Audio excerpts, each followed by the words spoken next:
नमस्कार, मी सीमा होंडे परभणी जिल्ह्यातून बोलत आहे. मी माझ्या अर्धडोकेदुखीसाठी डॉक्टर प्रतिभा सिसोदिया मॅडम यांच्याकडे गेले होते. आयुर्वेदिक उपचार घेतला आणि त्याने मला 80 ते 90% बरी झाली मी. पण माझी एक तक्रार होती.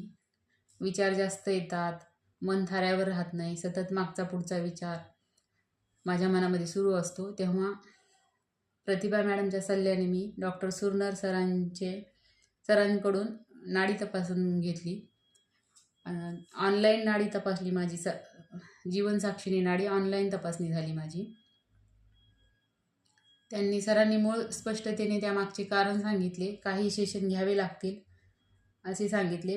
पण मध्यंतरी माझ्या घरच्या अडचणी 3 ते 4 महिने घेतले नाही मी सेशन. म्हणून मी नोव्हेंबर महिन्यामध्ये सेशन घेतले. 6 सेशन घेतले. पहिल्या दिवशी जगणं आणि असणं याची सरांनी स्पष्टता दिली. जगायला पाहिजे हे जीवन आणि मी सोपे झाले. मला खोलवर जाणीव करून दिली.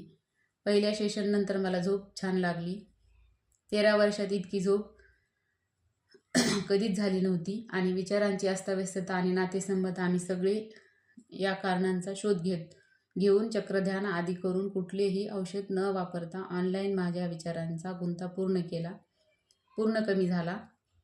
मी कशी शापित जीवन जगत होते ते माझं मला कळलं. मी सरांचे धन्यवाद मानते. इतरांना सुद्धा मदत व्हावी म्हणून ही जागरूकतेकरिता माझा अनुभव सांगत आहे. धन्यवाद सर.